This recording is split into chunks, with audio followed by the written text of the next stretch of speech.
오늘 하나님의 말씀 사무엘상 2장 22절로 36절 단락의 말씀을 보겠습니다. 여기서 오늘 30절 말씀. 그러므로 이스라엘의 하나님 나 여호와가 말하노라. 내가 전에 네 집과 네 조상의 집이 내 앞에 영원히 행하리라 하였으나 이제 나 여호와가 말하노니 결단코 그렇게 하지 아니하리라. 나를 존중히 여기는 자를 내가 존중히 여기고 나를 멸시하는 자를 내가 경멸하리라. 이것이 오늘 이 단락에서의 이제 우리가 하나님께서 주시는 은혜를 살펴볼 가장 핵심적인 단락입니다. 그래서 이 단락은 이제 세 단락으로 구분해 볼 수가 있어요. 그래서 먼저 2장 22절로부터 25절까지 엘리 대제사장이 자기 아들에게 하는 훈계 단락입니다. 이 이야기가 그래요. 여기를 살펴보면 그 엘리의 아들들이 이스라엘에게 이제 제사를 드릴 때 와서 백성들에게 폭력적으로 하나님께 드리는 제물을 먼저 구분하고 그리고 난 다음에 이제 해야 되는데도 불구하고 자기들 와서 멋대로 그냥 쇠갈고리 넣어가지고 이렇게 걸리는 거 가져가서 살진 거 좋은 걸로 휘저어서 그렇게 하는 것.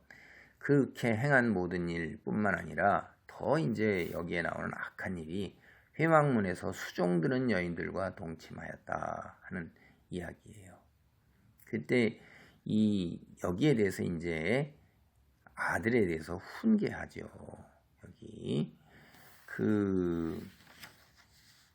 여러분 이게 이제 굉장히 심각한 건데 사실은 우리가 인간에게 있어서 저지른 죄악이 여러 가지 종류가 있죠.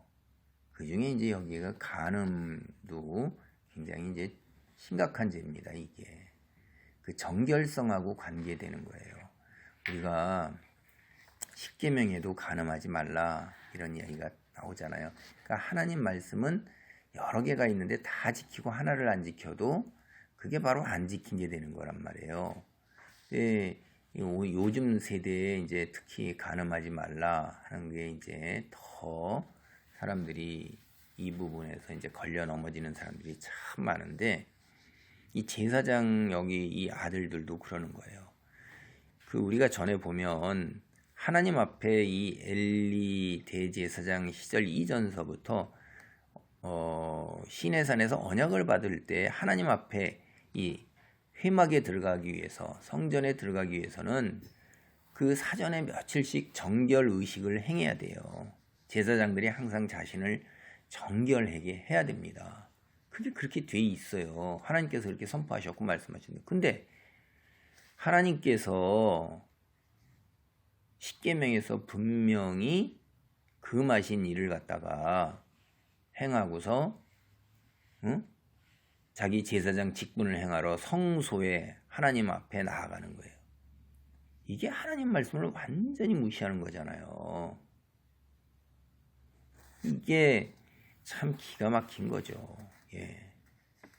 그러니까 하나님께서 이런 자기를 존중하지 아니하고 말씀을 따르고 순종하지 아니하고 멸시하는 세운 하나님이 말씀하신 율례를 하나도 다 따르지 아니하고 무시한다 이 말이에요. 존중할 리가 없죠. 우리 인간 사회에서도 나를 이해하고 배려하고 존중하는 사람을 나도 또한 그렇게 대접을 하는 경우가 일반적인 거잖아요. 나를 무시하는 사람을 내가 끝까지 나를 하찮게 여기는 사람을 내 말을 우습게 여기는 사람을 내가 무엇하러 존중을 합니까? 이게 일반적으로 다 그렇지요. 그게 이제 이런 악행을 들으니까 엘리가 아들에게 뭐라고 하냐면 24절에 보면 내 아들들아 그리하지 말라. 내게 들리는 소문이 좋지 아니하니라. 너희가 여호와의 백성으로 범죄하게 하는도다. 그렇죠. 이게 백성들의 입을 통해서 백성들이 와서 아버지인 엘리 대제사장에게 하소연을 안 하겠어요. 어찌 이럴 수가 있습니까? 제사 드리는 게 규례 따라 하지 아니하기 때문에 자기의 제사도 헛된 제사가 되잖아요. 그 먼 길을 와서 경제적으로 큰 재물을 가지고 와서 정성을 다해 드리고자 하는 것을 무익하게 만들어 버리는 이 길이 어떻게 하나님 섬긴다는 제사장들이 앞장서서 행할 수가 있겠어요. 기가 막힌 거죠, 백성들이.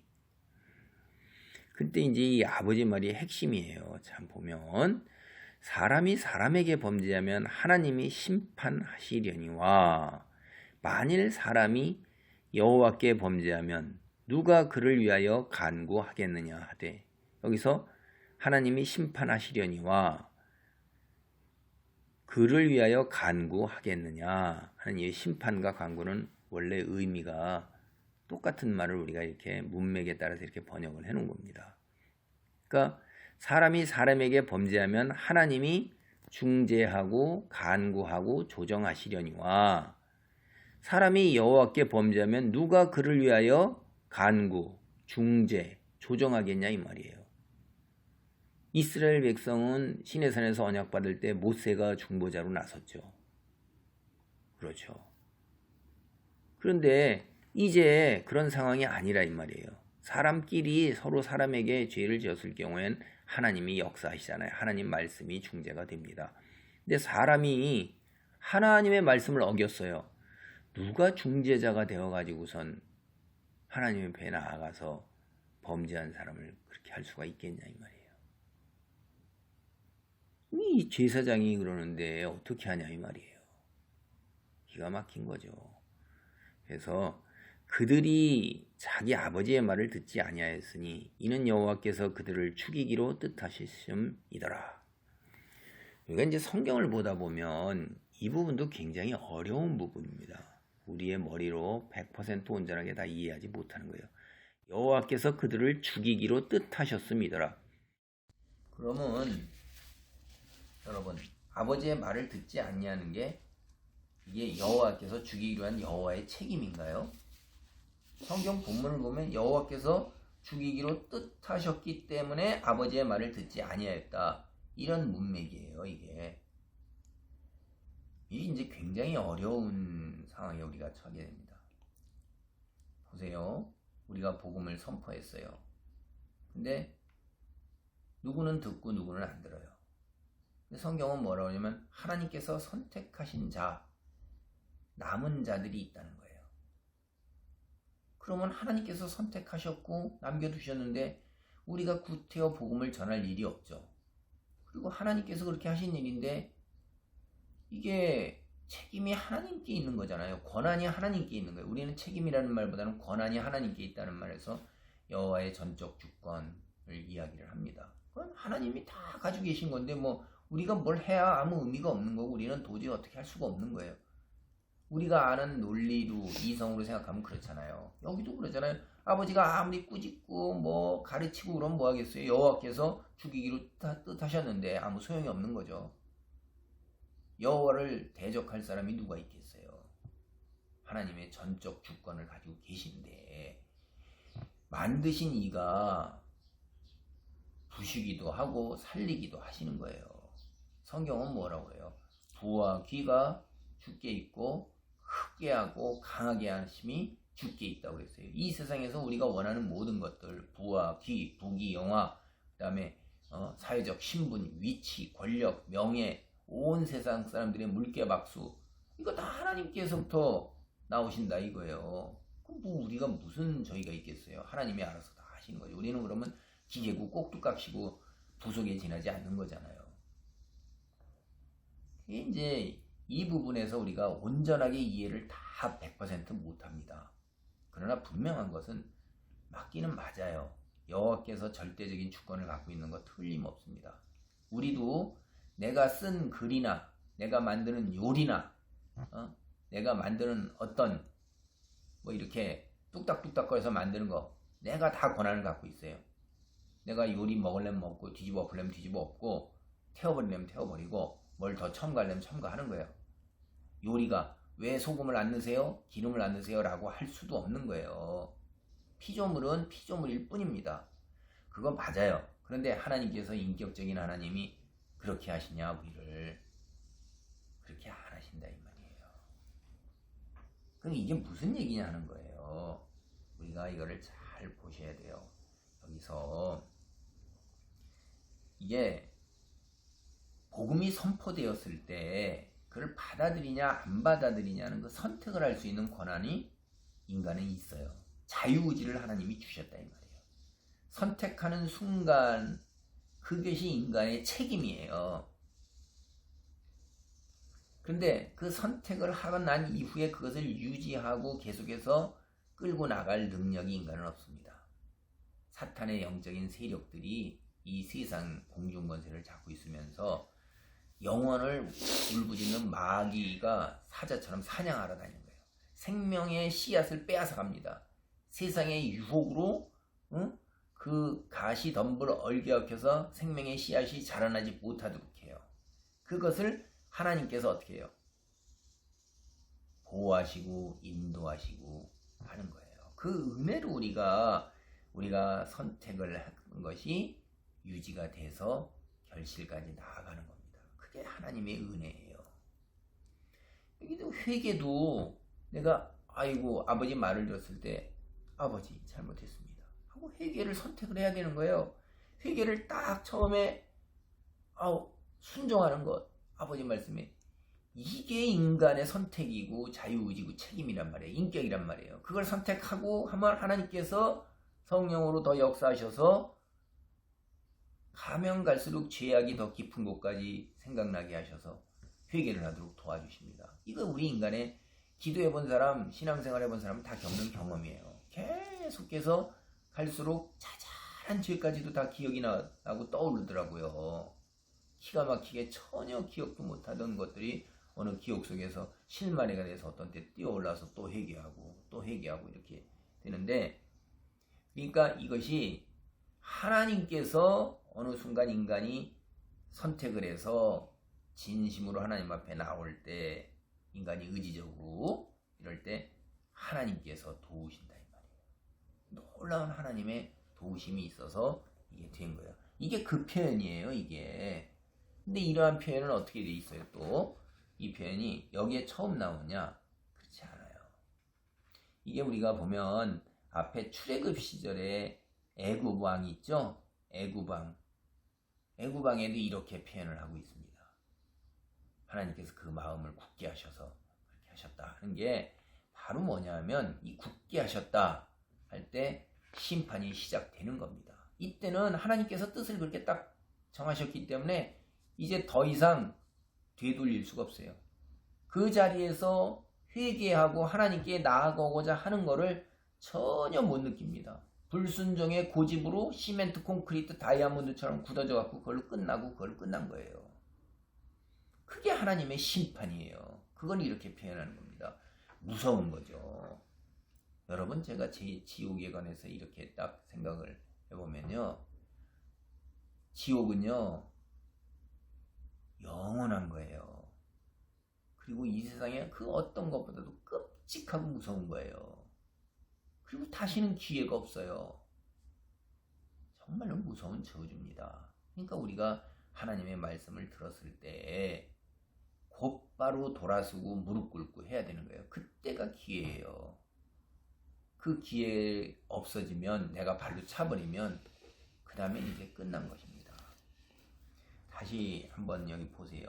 이 이스라엘의 그 지도자로 정신적 지주요 하나님께 나아가는 그 제사장이 죄에 뒹굴고 있어요. 그때 엘리 대제사장 엘리가 봐도 이 하나님께 짓는 죄가 이게 말도 못하게 심각한 죄잖아요. 여러분, 우리가 하나님의 계명을 보면요, 이 하나님의 계명을 어겼다 이 말이에요. 특별히 이건 대제사장으로서 종교 지도자로서 정결함에, 그 다음에 하나님을 무시하고 말씀을 따르지 않는 죄를 범하고 있잖아요. 이거 어떻게 돼요? 하나님 윤리하면 죽여야 되는 거예요. 근데 자기는 그렇게 하나님의 계명을 가리키면서도 자기 자식들한테는 그렇게 못하는 거예요. 그 계명대로. 그러면 최소한도 어떻게 해야 돼요? 제사장 일을 더 하지 못하도록, 그래서 하나님께 더 이상 그런 죄를 반복적으로 짓지 못하도록 제사장 직분이라도 박탈해야 되는 거예요. 그래갖고 성소에 아예 나오지 못하도록 이렇게 해야 되는데 그것도 하는 거예요. 그냥 입술에 말로만 내 아들들아 하고 이렇게 꾸짖고 있는 거예요. 그 다음에 또 엘리 제사장이 자기가 가르친 대로 행하지 않고 있는 게 뭐가 있냐면은, 우리가 신명기 21장 18절로 21절 말씀 보면요, 부모의 말씀, 부모께 불순종하는 자 어떻게 하라고 그랬어요? 온 백성 앞에서 재판을 하라고 돼 있어요. 끌고 갖고 내 자식이 부모의 말을 불순종하고 고집을 부리면서 부모를 거역합니다. 우선 그 심판, 그 고온 백성 앞에서 재판을 해갖고 그 죄가 밝혀지면 거기서 죽여요. 그렇게 하라고 돼 있어요. 그러니까 이게 무슨 얘기냐면요, 이거 참 무서운 거예요. 뭐가 무섭냐면 하나님은 권위가 있으신 거예요. 그 하나님 부모를 뭐라고 그러냐면 육체적 생명, 하나님께서는 우리를 영적 생명을 주시고 이 세상에 보내시는데, 이 땅에서 부모의 육신을 빌어서 육체적 생명, 영적인 생명이 몸을 담게 되는 그것을 태어난 그것을 눈에 보이는 하나님으로 자식이 그렇게 섬기고 순종하고 따를 것을, 그렇지 않으면 눈에 보이지 않는 하나님을 어떻게 네가 믿고 의지하고 순종하느냐. 눈에 보이고 만져지는 너를 태어나게 해서 입히고 먹이고 채워 이 자리까지 이르게 했는 그 부모 말을 순종하지 않는데, 그러니까 순종하지 않는 거는, 고집 피우는 거 불순종은 죽음밖에 없어요. 죽이라는 거예요 이게. 근데 엘리는 이 하나님의 말씀도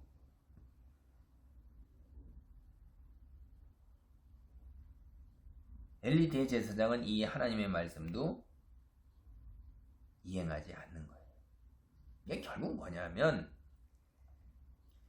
그 엘리 대제사장은 자기가 이스라엘 백성을 가르치고 이끌었던 그 율법을 자기 자신에게는 적용을 안 하는 거예요. 누구를 더 사랑해요? 하나님보다도 자식을 더 사랑하고 자식을 더 소중히 여기는 거예요. 이거 우리는 교회 조금 나오면 다 알죠. 우상이라고. 예. 두 번째 단락이 이제 2장 26절 단락이에요. 아이 사무엘이 점점 자라매 여호와 사람들에게 은총을 더욱 받더라. 이게 이제 한 줄로 한 단락이 구분이 되는데, 이게 이제 죄의 구덩이, 죄의 나락으로 점점점 떨어지는 엘리의 아들하고 대조가 되는 거예요. 이 아이 사무엘은 그 한 집안 속에서 자라면서 이렇게 나날이 점점 자라면서 여호와와 사람들에게 은총을 받는 거예요. 이게 참 우리가 한번 생각해 볼 게 있는데, 하나님께 은총을 받잖아요. 그런데 누구에게도 은총을 받았냐면 사람들에게도 은총을 받는 거예요. 여러분, 하나님께 은총을 받으면 사람들에게 은총받는 건 지극히 당연한 게 아니에요. 사람들은 우리는 겉만 보잖아요. 내면을 잘 모르는데. 근데 겉과 아울러 내면까지도 꿰뚫어 보시는 하나님이 인정하신다면 겉으로 드러나는 행동은 말할 것도 없는 거잖아요. 그러니까 당연히 사람들에게 은총을 받는 거죠. 근데 오늘날 우리가 우리 스스로를 살펴볼 때, 나는 은혜 받았어. 내가 하나님께 크게 복 받았어. 하나님께 은총 받은 거예요. 축복받고. 그런데 같은 이 공동체 안에서는 그 사람 때문에 불편한 거예요. 그 사람이 너무 영적으로 미성숙하게 행동하고 자기중심적으로 행동하고 남을 조금도 이해하고 배려하고 양보하고 사랑하는 게 너무 그 정도가 낮아요. 그래서 주변에 있는 사람들이 힘들어요. 그 사람들이 정말 하나님의 은총 받은 걸까요? 잘 생각해 보셔야 돼요. 하나님께 은총 받은 사람은요, 당연히 사람들에게도 은총을 받게 돼 있는 거예요. 근데 사람들에게 은총을 못 받는다. 그런다면 하나님께 은총 받았다고 자기가 착각하고 있는 거예요. 세상에서 형통함은 양날일 수 있는 거예요.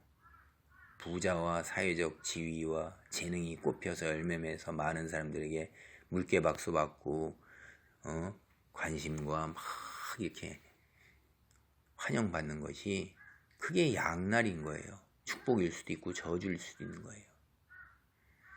본인이 잘 생각해 보셔야 돼요. 우리가 신앙인으로서 하나님의 은총 받았다 할 때 사람들에게, 주변 사람들에게 은혜가 되고 유익이 되고 주변 사람들에게 하나님의 사랑이 전달되어야 되는 거예요. 자기 혼자서 그 그릇 안에 우물안개처럼 내가 복록을 누리는 걸로, 그걸로 그 다음에 다른 사람한테는 다 불편한 거예요. 이거 굉장히 우리가 한번 생각을 해봐야 돼요.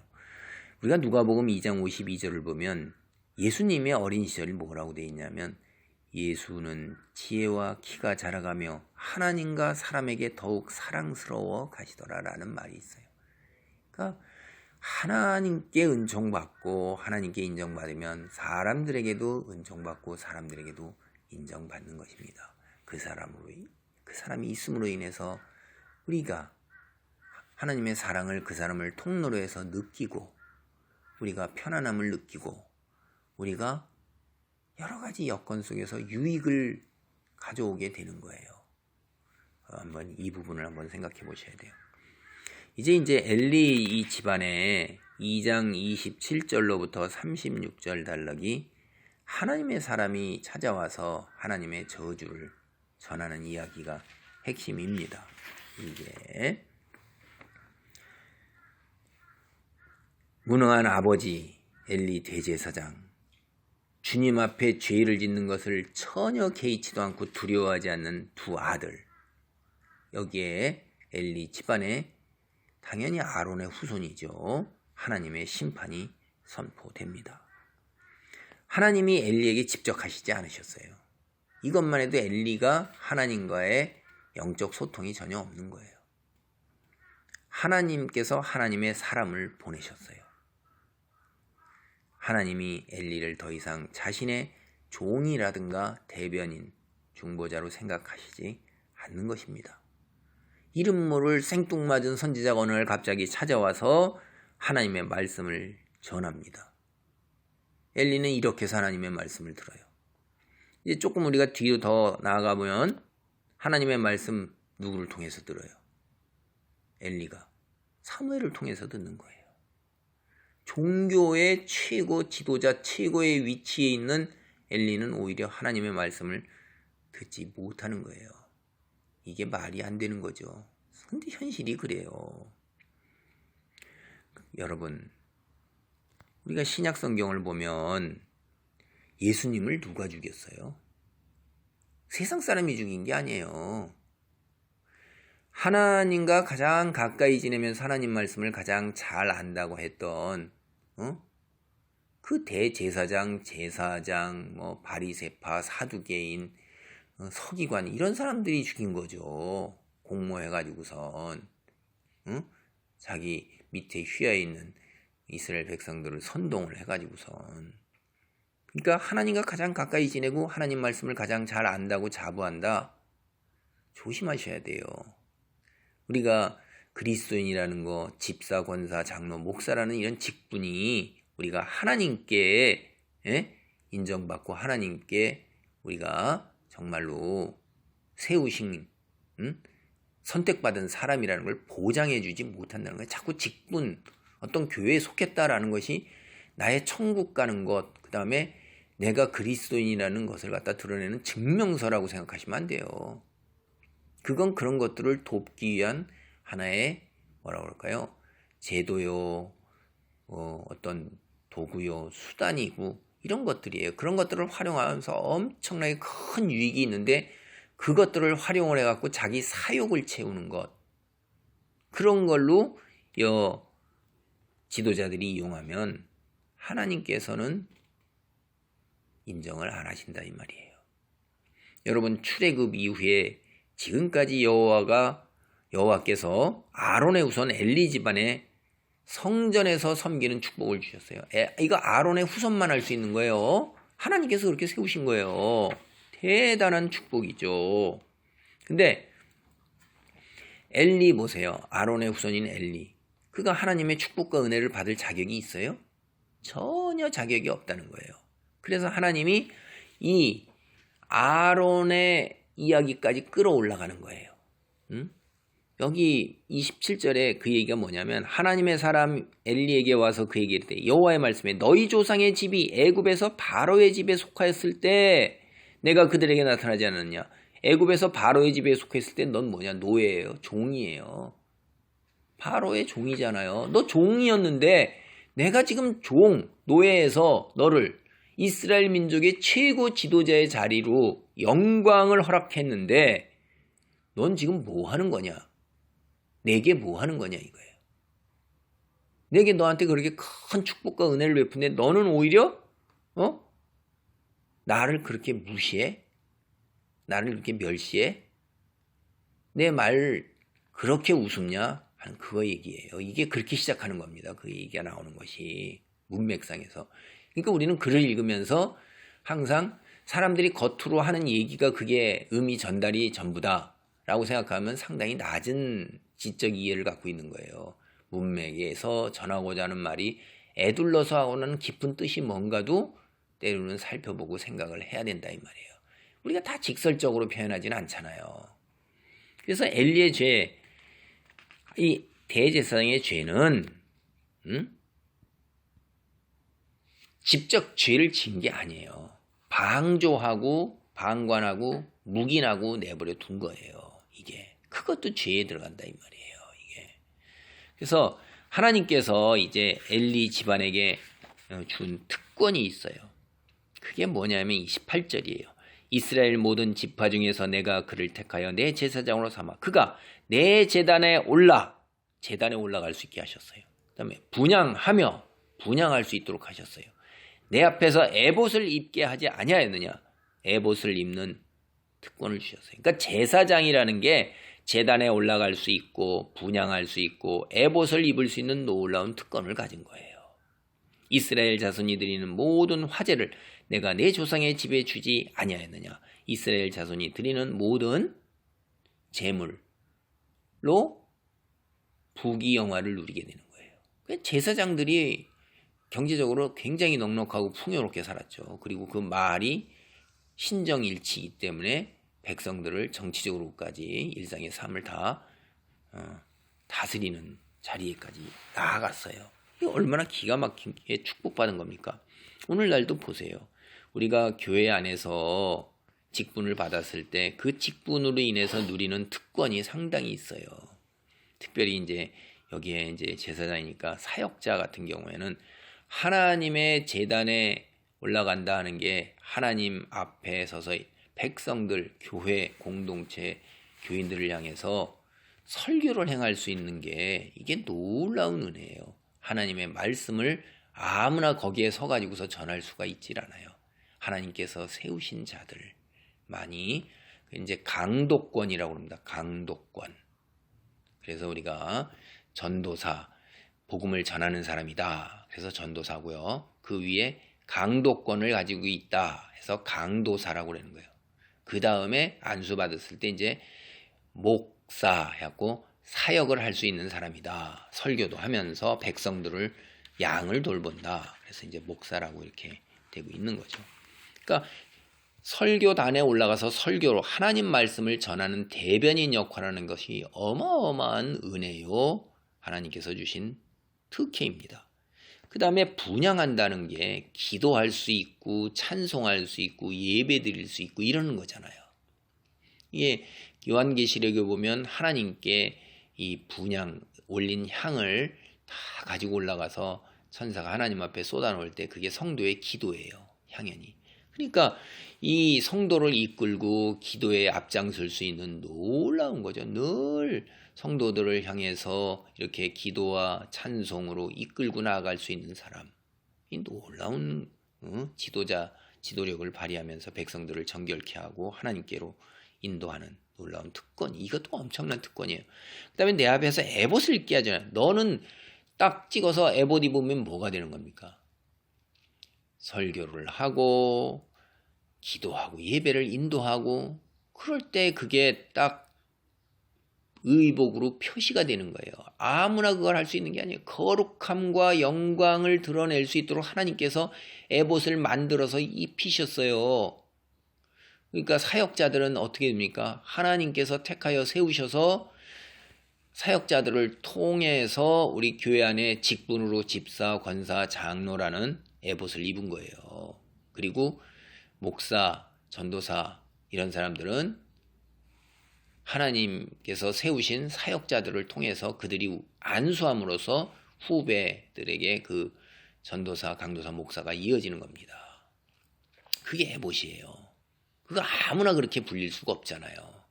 그러함으로 인해서 이제 하나님께서 다 채우신다 이 말이에요. 교회 공동체 안에서 서로가 채워나갈 수 있도록 이런 어마어마한 걸 주셨는데 29절을 보면 너희는 어찌하여 내가 내 처소에서 명령한 내 재물과 예물을 밟으며 내 아들들을 나보다 더 중히 여겨 내 백성 이스라엘이는 가장 좋은 곳으로 너희들을 살지게 하느냐.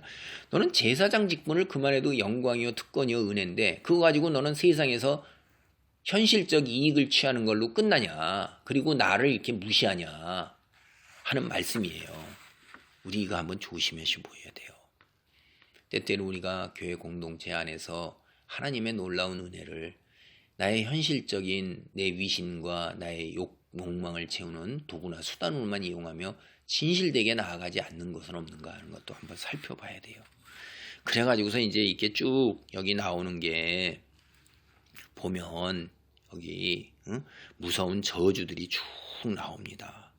그런데 가장 무서운 것이 뭐냐 하면 이제 여기 하나님께서 뭐라고 그러시냐면 30절에 보면 이스라엘 하나님 나 여호와가 말하노라 내가 전에 내 집과 내 조상의 집이 내 앞에 영원히 행하리라 하였으나 이제 나 여호와가 말하노니 결단코 그렇게 하지 아니하리라. 나를 존중히 여기는 자를 내가 존중히 여기고 나를 멸시하는 자를 내가 경멸하리라. 하나님이 엘리의 조상 시내산에서 모세와 아론 그때 영원히 맺으신 언약을 깨시겠다는 거예요.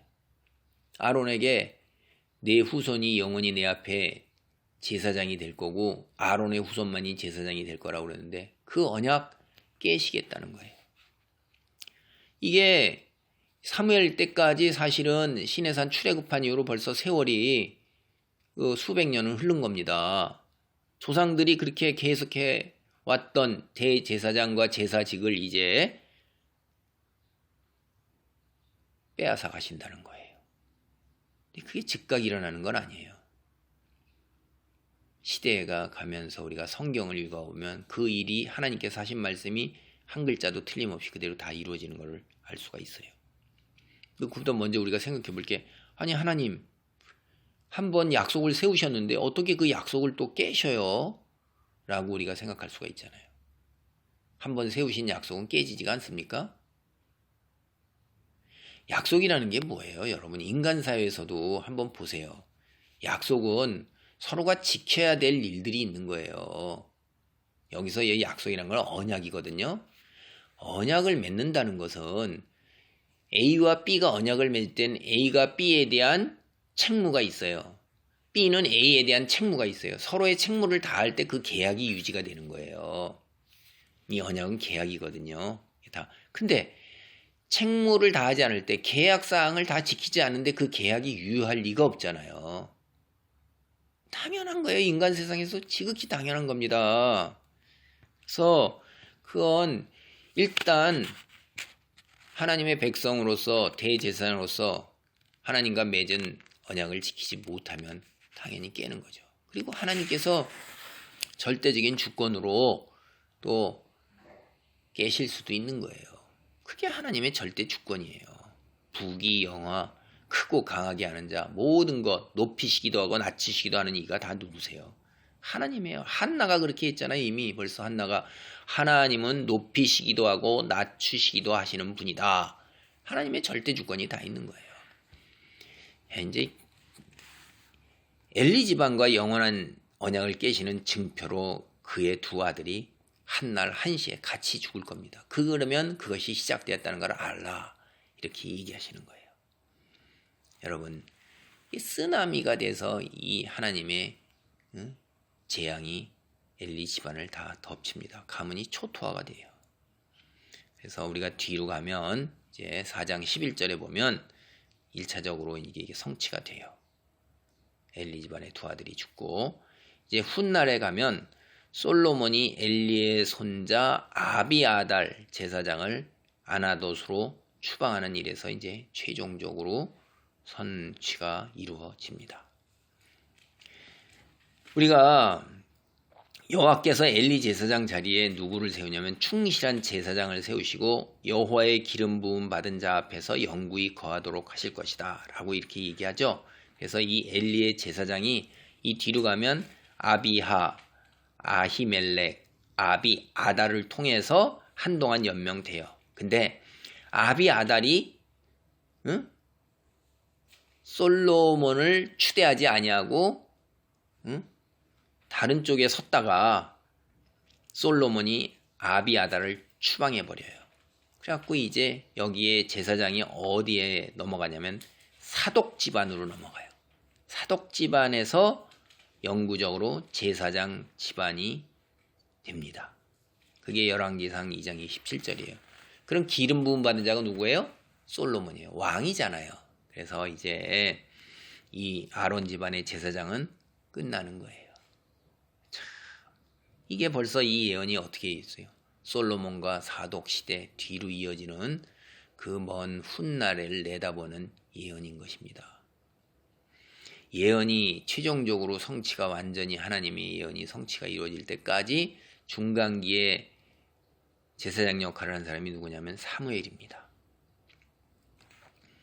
선지자, 하나님의 선지자가 이런 재앙이 쓰나미처럼 엘리 집안에 임하는 날에 오직 한 사람만이 살아남을 거예요. 그리고 죽은 자들을 슬퍼할 것이랍니다. 이 예언이 사울의 칼에 아히멜렉을 비롯한 노베 제사장 85명이 몽땅 다 죽어요. 그리고 한 사람 딱 살아남았어요. 그게 아비아달이에요. 그 아비아달이 광야로 도망가 있는 다윗을 찾아오는 것입니다. 그대로 다 이루어졌어요. 여러분, 오늘 말씀을 정리하겠습니다. 엘리 집안이 심판을 받은 이유는 명확한 거예요. 하나님께서는 자신을 멸시하는 자를 멸시하셔요. 하나님께서는 자신을 존중하는 자를 존중하셔요. 구체적으로 얘기해서 하나님 말씀을 믿고 의지하고 순종하면 그게 하나님을 존중하는 거란 말이에요. 그러면 그런 자에게는 하나님 역시 그런 자를 존귀하게 하신다 이 말이에요. 크게 하시고 강하게 하시고 부하게 하시고 귀하게 하셔요. 높이신다 이 말이에요. 그러니까 우리는 어떻게 해야 되겠어요? 하나님을 존중하는 자리에 있어야 돼요. 피조물된 자리를 지켜야 되는 거예요. 내가 창조주가 아니라는 거예요. 내가 전지전능한 신이 아니라는 거예요. 그런데 우리 인간들은 깜빡 이 사실이 있고 다 모든 것을 자기 의지와 의사대로 선택하고 결정하고 판단하고 그 다음에 밀어붙여요. 그러는 과정에 하나님의 뜻을 묻고 하나님께 나아가 기도하고 그래요. 일이 뜻대로 안 되고 그러니까. 근데 그 근본은 어디에 있는 거예요? 내가 하나님의 뜻을 분별해서 이것이 하나님의 말씀에 순종하는 거 의지하고 나아가는 거냐, 하나님께 영광을 돌리는 삶을 사는 거냐. 우리는 그런 삶을 살도록 돼 있으니까 라는 걸 근본적으로 따져보고 거기서부터 시작을 해야 되는 것입니다. 하나님 여호와를 존중하는 것, 그것의 본이 사무엘이고 다윗이에요. 하나님을 멸시하는 그 본, 그런 사람들의 예가 엘리와 그의 아들들이고 훗날에 사울도 그래요. 하나님 말씀을 따르지 않는단 말이에요. 그러니까 여러분의 선택은 이제 앞에 놓여 있는 거예요. 하나님 말씀을 믿고 의지하고 순종하며 하나님을 존중할 것인가? 그리하여 하나님께서 이 땅에서 은혜와 축복으로 나를 덮으시게 하실 것인가? 아니면 오늘 이 엘리 대제사장 집안의 쓰나미와 같은 재앙 속에서 살아갈 것인가 하는 것입니다. 현명한 지혜와 성숙한 믿음 위에서 여호와를 존중하는 그리하여 놀라운 축복 속에 사시기를 바랍니다. 아멘. 기도하시겠습니다.